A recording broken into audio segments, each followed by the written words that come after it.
Hi everyone, welcome to another episode of Stay Home, Make Pasta.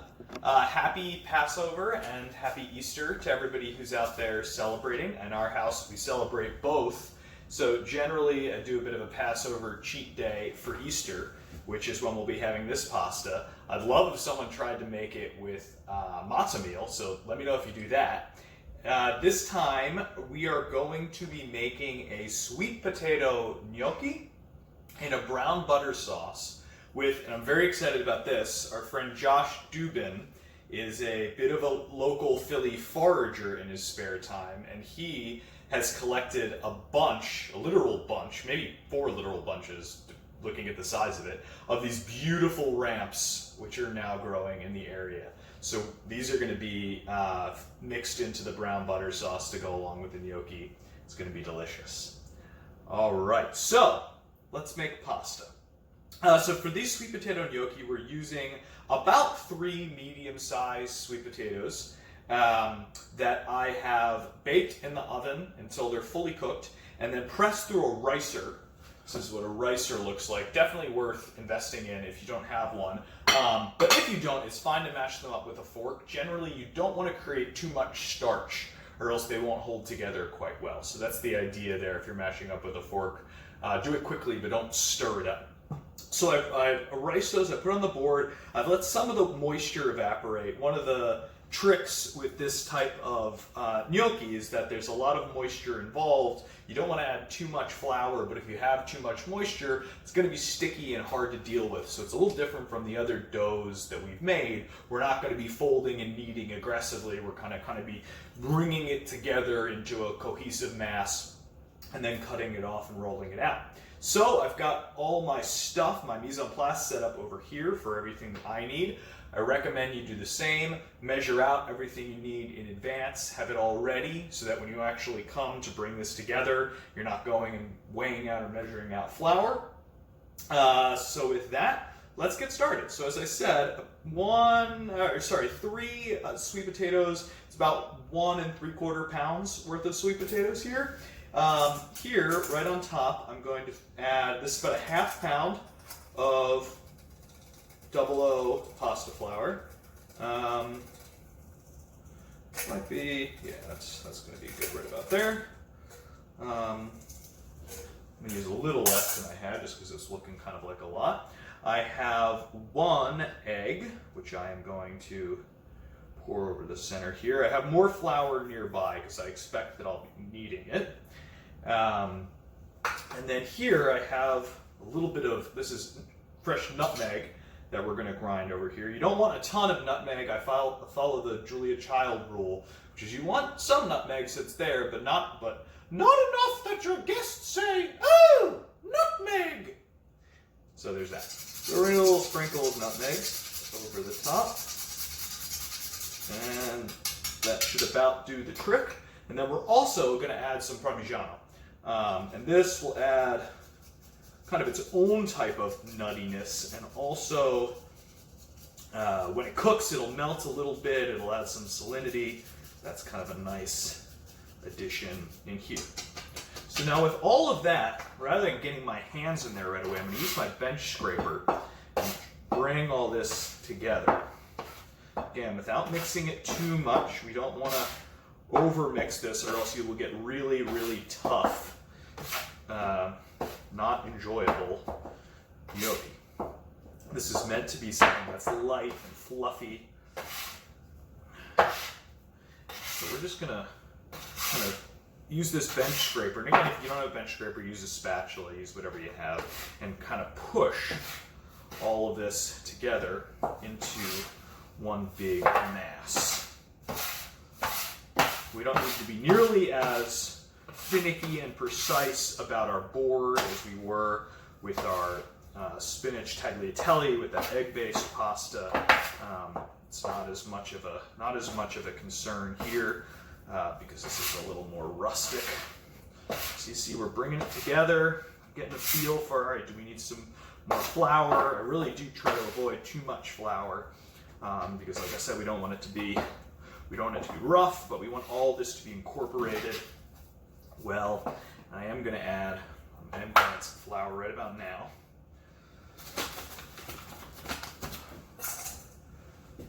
Just on top here. Try to keep this from sticking. Very, very sticky. And this is part of the trick with this. And I will admit that I struggle with gnocchi because I find the stickiness to be tough. You could cook your sweet potatoes and then let them sit in the fridge overnight and kind of drain a little bit, but I don't have time for that. No one has time for that. So this is coming together pretty well. It's still fairly wet, and you can see I'm just kind of trying to bring it together here, getting a feel. You want it to be a dough. You don't want it to be just kind of like a wet mass of sweet potato. So that's all about feel here. And I'm just feeling out, all right, how much flour do I want to add? How do I keep this from sticking? Move it all around. I'm giving it a little bit. You can see I'm giving it a little bit of a knead, but not much. I'm not pressing down into it. I'm just kind of incorporating some of the flour here that's on my board. That's all I'm doing, is just incorporating some of that flour. And again, yeah, this is feeling a little wet still. A little wet still, so I'm gonna add a little more flour. Or a lot of more flour.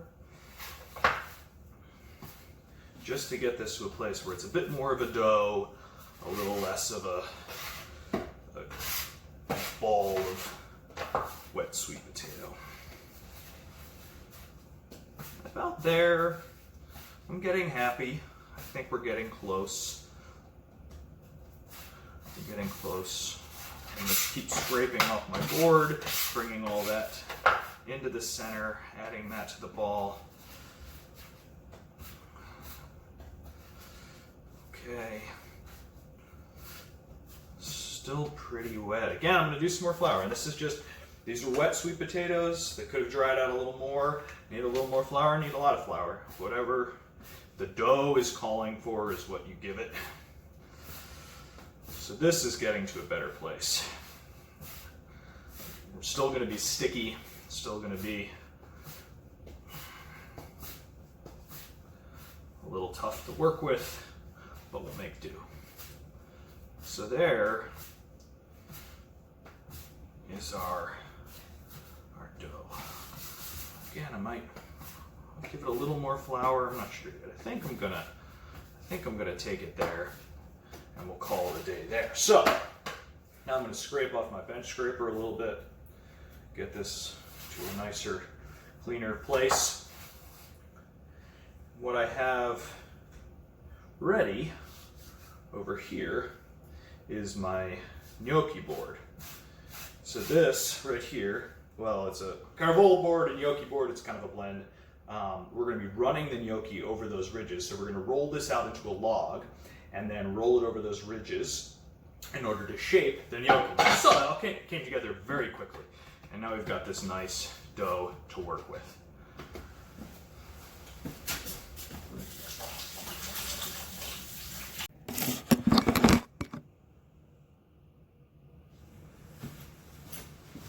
So I've brought you down here closer to the board so you can see the gnocchi making action.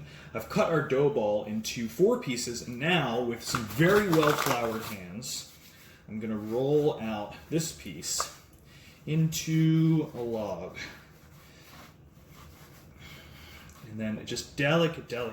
We're just looking for it to be into this general shape. And then I'm going to bring my board up here. And if you don't have a board, you can use a fork. You also don't even have to shape them. Not necessary. I'm going to cut a piece about that big. I'm going to give it a bit of a roll in the flour just to make sure it doesn't stick. And I'm going to put it on the board, press it with my thumb, and roll it off. That caught a little bit. It's totally fine. Here, same thing. We're going to flour it really well so it doesn't stick. Really well. We're going to bring it to the board. We're going to press it lightly and roll it off. It's kind of a big guy. I might make smaller ones next time. So you see the process here. That's what we're going for. We take this very wet, very delicate dough. Just get enough flour so that it doesn't stick. Take it here, press it with my thumb, roll it off the board. we go. And we're going to make a bunch of these and then prepare our condimento of brown butter and wraps. Here's our finished product. Now this was a struggle. It was a really wet dough. I probably should have let those sweet potatoes dry out a bit more. So I had to work it, add some flour, go slowly. A lot of these ended up just as giant gnocchi, but that's fine. They're still going to be delicious. I did a quick tester to make sure that they were holding up, and they hold up beautifully.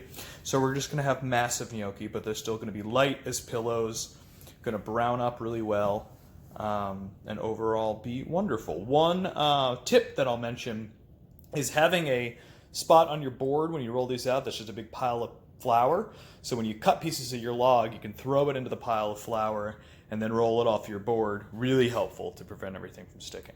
So these are going to hang out for a while, dry out a little bit, and then we are going to be ready to cook. So we've got our gnocchi in boiling water right here. This is about a good 2-person portion. Those beautiful ramps that I showed you earlier, I've sauteed in butter and chopped up, so they're going to be tossed in with this. Now, if you don't have ramps, which, if you're not going to a farmer's market or foraging yourself, going to be a little hard to find, you can do a classic butter sage sauce with this. You could throw in spinach, really whatever you have around. These will go well with a lot.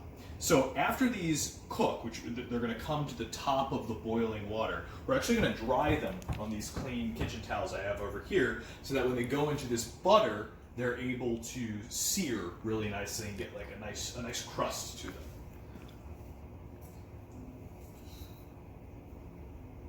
That's great. So again, just salted boiling water, salted like a good soup. We've got a lot starting to come to the top now. You can see the color of that butter, it's beautiful. It's pretty exciting. I don't cook with a lot of butter, so when I buy butter, I'm going to buy something that looks like that.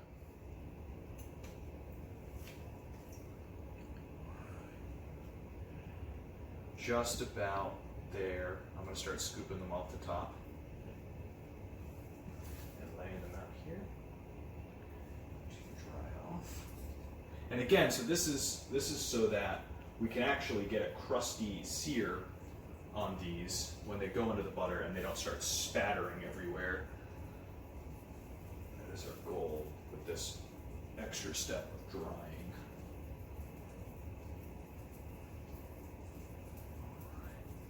Just a few more in here that need to come up. And we'll do a little tester. That's good. I like this one.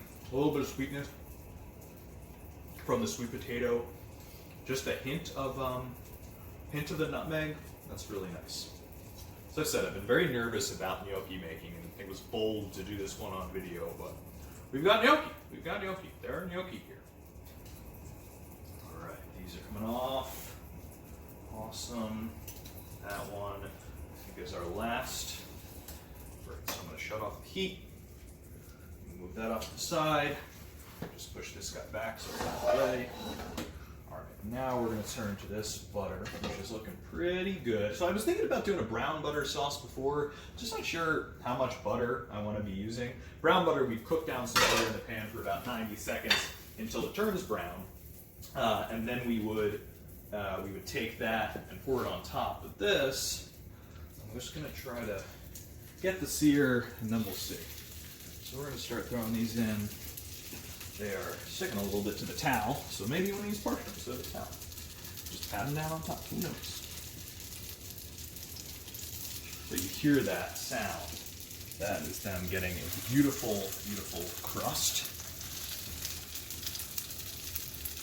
And what we might do, depending on how these turn out in here, we might just add the ramps right in here, add a touch more butter, and toss that all together and call it a day. I don't want to crowd the pan, but this is a big pan. It can handle a lot.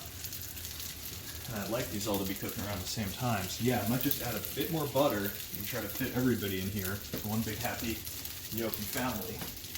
Not too much butter. We don't want them drowning in butter, but we just want enough to make sure that they're all coated. Yeah, look at that butter. Oh, butter. It's delicious. Okay, so that going around, make sure they don't stick.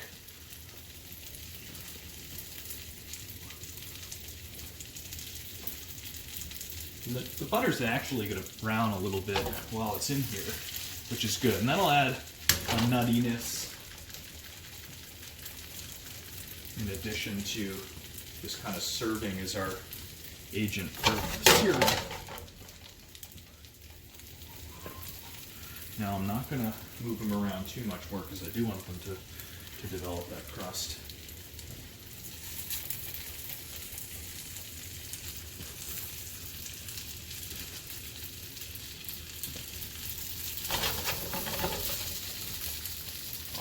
And that is all of them in the pan. Let's let them go.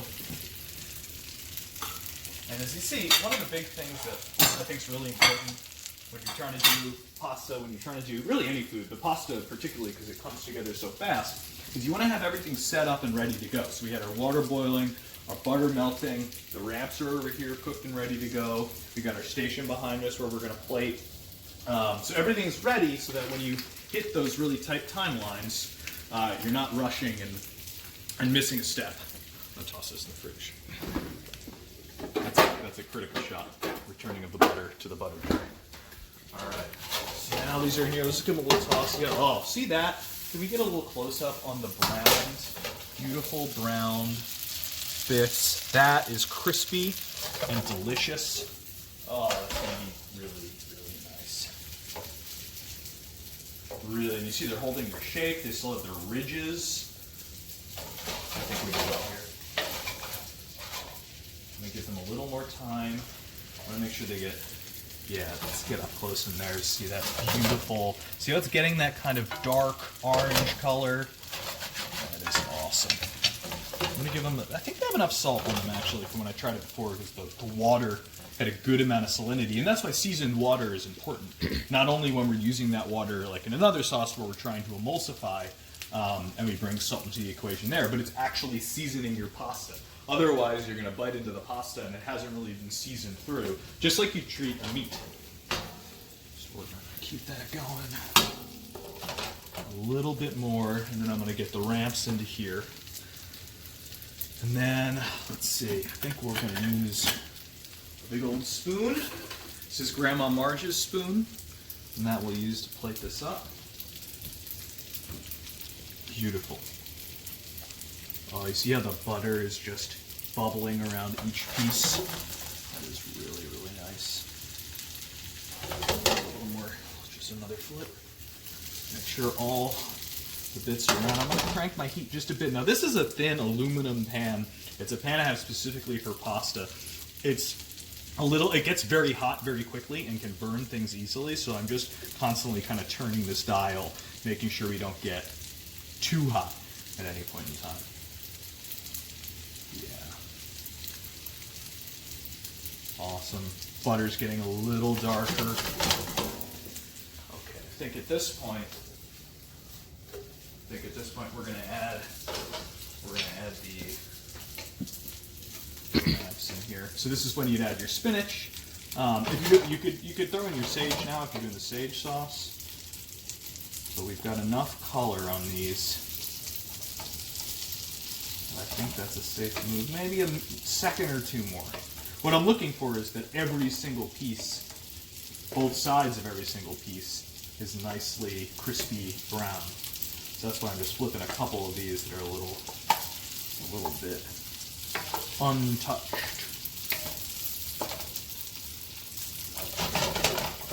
I also don't want them to overcook.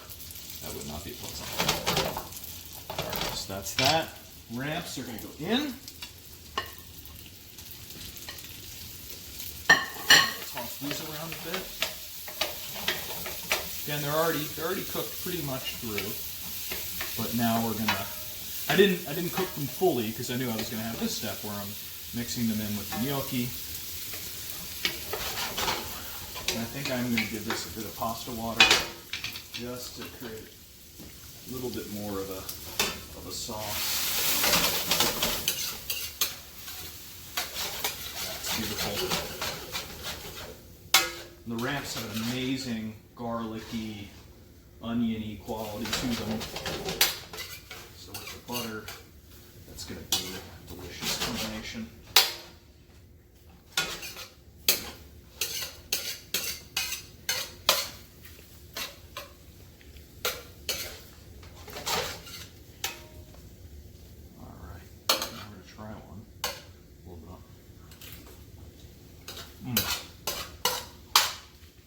That's amazing. Alright. Heat off, we're going to come over here. Spoon this right in the center of our plate.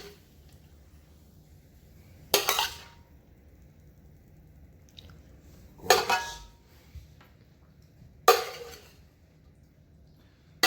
Might as well just do the whole thing. Get that in there. Some more ramps right on top. And then we're going to finish this with some of these. Again, thanks to Josh Dubin for this beauty. These are trout lily flowers, which are just gorgeous and delicious and quite nutritious as well. They have a little bit of sweetness in them. So I'm just going to dot everything here with these flowers, which is a ridiculous thing to do when you're cooking at home, but when you have a friend that brings you foraged edible flowers, you cook with it. So there we go. That's a sweet potato gnocchi with butter ramps and trout lily flowers for dinner. Thanks everybody. Looking forward to next week. We've got some exciting pasta in store. It's really good.